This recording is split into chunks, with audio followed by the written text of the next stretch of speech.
Assalamualaikum warahmatullahi wabarakatuh. Perkenalkan, nama saya Farhan Deni Ramadan dari KPI 5B.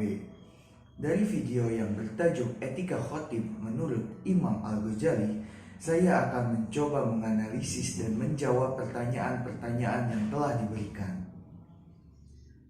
Yang pertama, apakah esensi khotib menurut Imam Al-Ghazali? Seorang khotib yang hendak melaksanakan khutbah Jumatnya bagi para jamaah harus memiliki sebagian etika. Salah satunya yang diterangkan oleh Imam Al-Ghazali ialah khotib untuk tidak berbicara di dalam masjid selain menyampaikan khutbah, lalu berangkat di awal waktu agar tidak tergesa-gesa dalam berangkat ke masjidnya.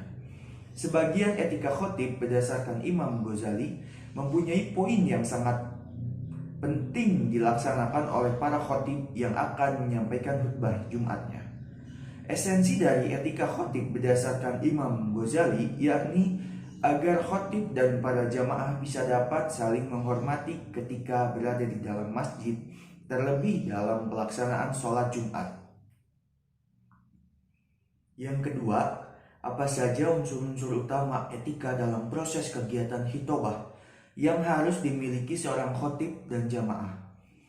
Yang pertama itu ada berangkat ke masjid dengan hati dan pikiran tenang. Seorang khotib harus mampu membangkitkan spirit jamaah agar memiliki inner energi, inner power untuk meningkatkan kualitas keimanan dan ketakwaan kepada Allah Subhanahu wa Ta'ala. Lalu seorang khotib memiliki tanggung jawab penuh terhadap sah tidaknya khutbah yang dia sampaikan. Seorang khotib ketika berangkat menuju mimbar jihadnya harus membawa hati yang tenang dan pikiran yang terang. Seorang khotib harus mampu memantik sekaligus memberi motivasi seluruh jamaah untuk melakukan evaluasi mingguan atas kualitas keimanan dan ketakwaannya. Yang kedua, terlebih dahulu sholat sunnah, kemudian duduk dengan penuh wibawa. Seorang khotib setelah sampai dan memasuki masjid hendaknya melakukan sholat sunnah tahiyatul masjid sebelum duduk menunggu tibanya waktu sholat Jumat. Setelah sholat Jumat, duduklah dengan penuh haibah atau wibawa dengan tidak melakukan hal-hal yang tidak berguna. Dan gunakan waktu menunggu untuk mereview materi khutbah yang akan disampaikan dari awal hingga akhir. Yang ketiga, gunakan waktu menunggu untuk mereview materi khutbah yang akan disampaikan dari awal hingga akhir. Saat menunggu waktu khotib bisa menjaga diri untuk tidak berbincang-bincang kecuali bila ada keadaan yang memaksa. Seorang khotib juga harus mengalokasikan waktu untuk menunggu waktu khutbah, bukan ditunggu waktu khutbah.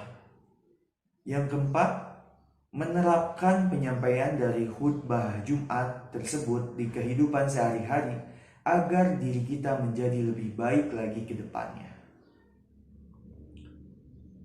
Yang ketiga, bagaimana urgensi etika dalam keseluruhan proses kegiatan khitbah. Etika merupakan hal yang sangat menentukan dalam hal proses kegiatan khitbah ini. Kegiatan tersebut merupakan bagian dari jamaah yang mendengarkan proses khitbah ini secara langsung. Seumpamanya, seorang dai tidak mempunyai etika dalam proses khitbahnya, maka para jamaah pun menjadi malas untuk mendengarkan apa yang ia sampaikannya. Etika yang menggambarkan paling menentukan itu dalam proses khitbah, yaitu kita bukan seperti guru dan lain halnya, tetapi menjadi teman yang memberitahu sesamanya. Bukan berkeinginan mengajari kepada para jamaah, namun saling belajar satu sama lainnya. Karena dari kerendahan hatinya dai akan sangat berdampak sekali terhadap jamaahnya. Sekian dari saya, mohon maaf apabila ada kesalahan. Terima kasih. Wassalamualaikum warahmatullahi wabarakatuh.